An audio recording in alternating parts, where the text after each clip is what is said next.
Do you enjoy arcade-style games even though it is 2018? I don't.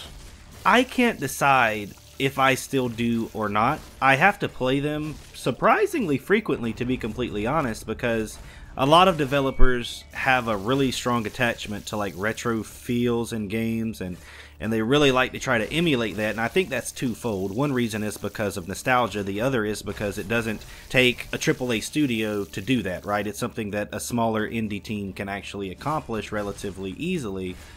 This game does remind me of an arcade-style 1990s aesthetic, and I will say that it's hard in a way that only a retro game can be hard. Hey guys, this is Brax. And this is Moriarty. And today we're taking a look at A Bloody Night, and that is night as in it's dark outside, not night as in your character has on armor and carries around a big sword or a spear or anything. It's basically a side-scrolling sort of platformer, but not really action game that tasks you with going around and killing stuff with a sword. Which is kind of what they all do, right? It certainly seems that way, right? It certainly seems that way. This is got a little 8-bit thing going on that is neat. I'll say it's neat. It's not like, oh, awesome. It's not like I haven't seen it before, but you could tell they're definitely going for the arcade retro vibe, and they successfully do so. I think the music also helps with that in creating kind of like a really high-octane action feel. One thing that I will say that makes this game, like I just mentioned a second ago, different and worthy of talking about is the difficulty. Because if you look at older games on the older platforms like your Nintendo, Super Nintendo, PlayStation, a lot of those were notoriously difficult. And I think this game is sort of playing on that and emulating that in a way, because it's difficult for a particular reason. And that reason is, this is a game about memorization. Playing through the level long enough to learn where the traps are, when exactly an enemy strikes, how they strike, how exactly you can defeat them in particular, because there's quite a few different characters. Some are more defensive, some have shields, some have really big long weapons, so it's really just about playing through that level long enough to know your enemy and know your environment. That's something that was really more common back in the day than it is now. The developer who programmed this, and it was done by a single person with some help on the outside, but mostly a single person, developer said that they wanted to make an action game exclusively devoted to fighting and action like the old school games in the 80s and the 90s.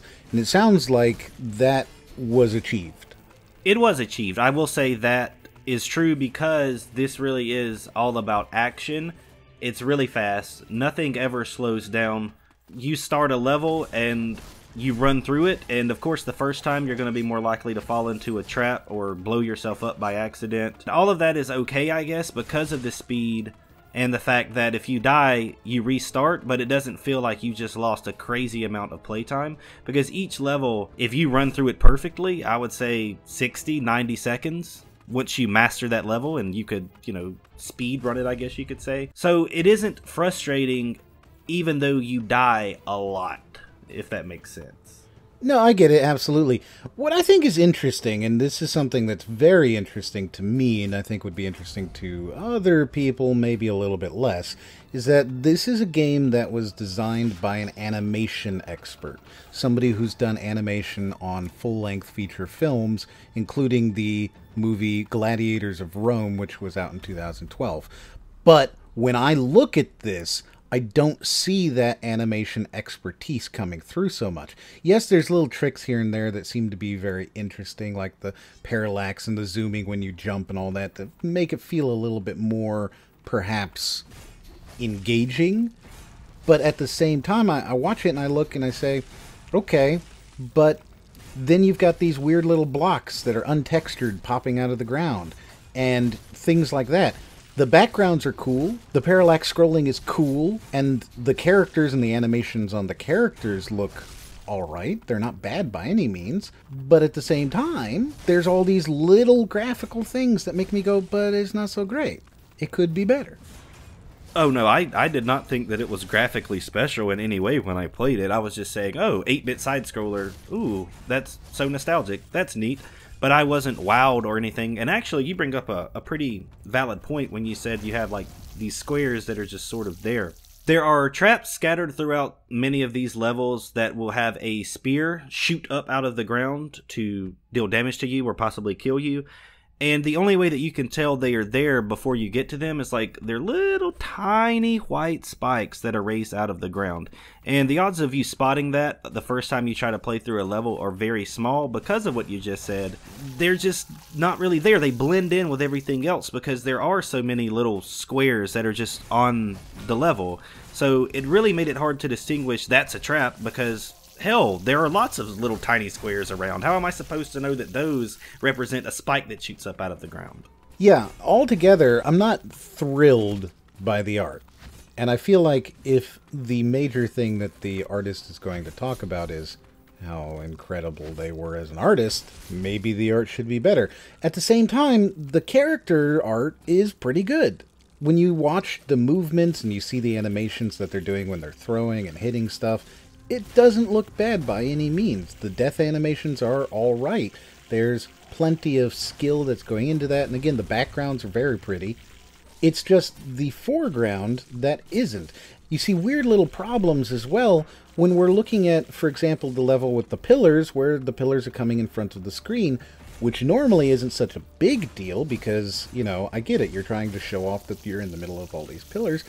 Except for the fact that all of the bad guys seem to be positioned in the perfect way for the pillar to be in the middle of combat.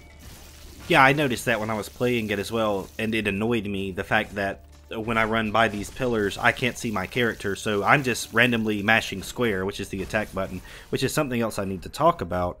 Definitely use a controller with this game. It says so on the Steam page, and I 100% agree. I played this with keyboard for about 5 or 10 minutes, and I thought the keybinds were just not up to par to block and power attack and regular attack and jump. They're all 4 next to each other in a horizontal line on your keyboard. It's like HJKL. I did not like the keybinds. Definitely recommend playing it with a controller, so I want to make sure that people know that. This is a game to be played with gamepad for sure.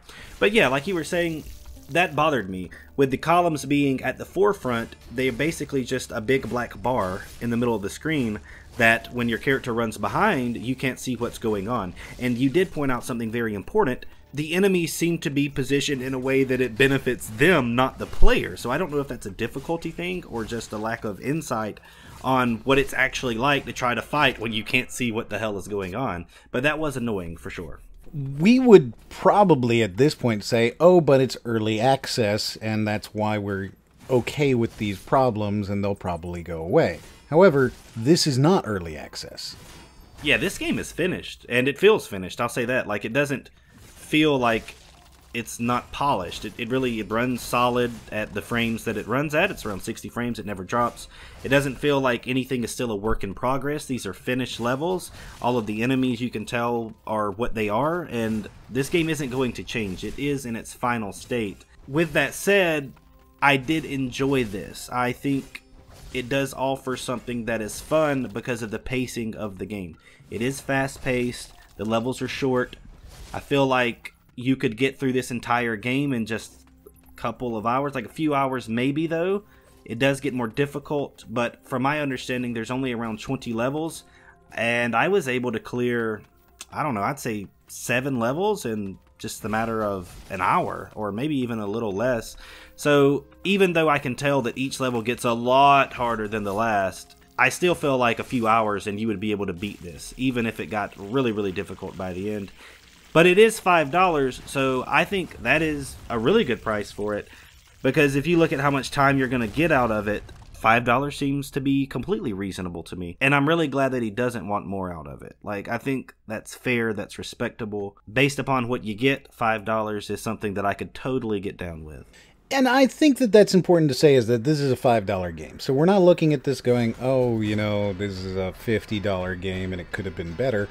We're saying this is a $5 game, and it is pretty okay. It just has some weird decisions.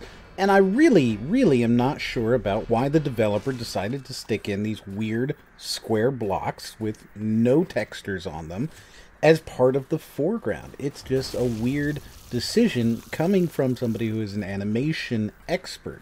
And I say expert because they call themselves an animation expert. It's not just a whatever. This is somebody who, in their press kit, very openly says, I've worked on Hollywood big budget films. And I look at this and I say, no, you didn't.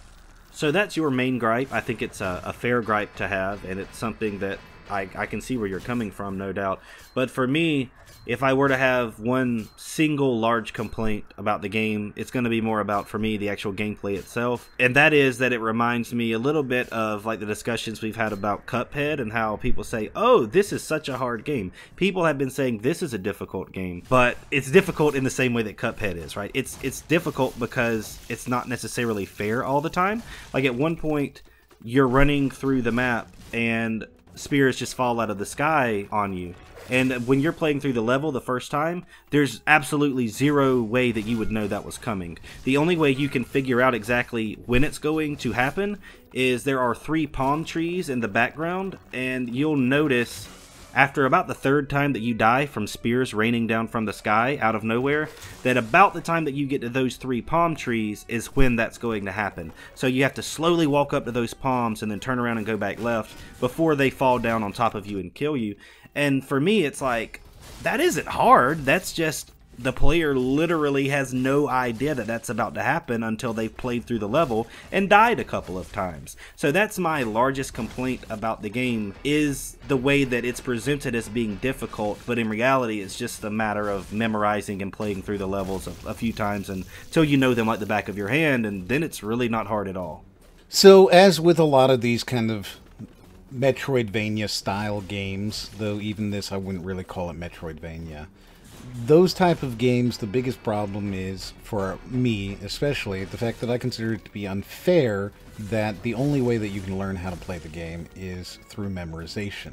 And rote memorization at that. You have to go and fail, and then you'll learn how you failed, and then you'll move on from your failure. But you never actually have to be good. Unlike a game like a Dark Souls, where you can learn how to play an enemy by playing that enemy. In this, you have to learn by just dying. That sums it up perfectly, yeah. You learn by dying and memorize it, then you'll get it down. And I think the combat is a little weak in terms of the AI as well, because one thing I've noticed, you'll see like 2 or 3 enemies at a time that you're walking up to as you progress through this side scroller. But if you do it correctly, you can just wait and make one of them come at you. So have you ever seen those old fighting movies, like a Steven Seagal film or something like that, and you're wondering, he's about to fight 8 guys. Why do they all run at him one at a time? Like, you can make the game do that to you. You can make your enemies run up to you one at a time instead of bum rushing you. And I think that's kind of a weakness in the AI as well that takes away some of the difficulty that it prides itself on. Maybe so, but for $5, there's really not much more that you could ask. Yeah, I agree. Like I said earlier, $5 is completely fair. Of course I have complaints. I'm a critic, right? I have to make critiques here. But overall, I have no problem with recommending this game for $5 simply because I do think that it's fast and fun enough and really simple in kind of a delightfully basic way, if I could describe it that way. It just reminds me of putting a few quarters into an arcade machine and having a blast for a few minutes. And for $5 and a few hours of gameplay, I think it's worth it. So there you go, guys. That is a Bloody Night. Not a knight, but a night. I think that's obvious with how I've said it, which one I'm talking about. Right, you're talking about It's Dark Outside, right? A Bloody Night. If you like it, like it. If you don't like it, don't like it. But if you did like it, go ahead and watch another one up there in the corner. And as always, we'll see you guys on the next one.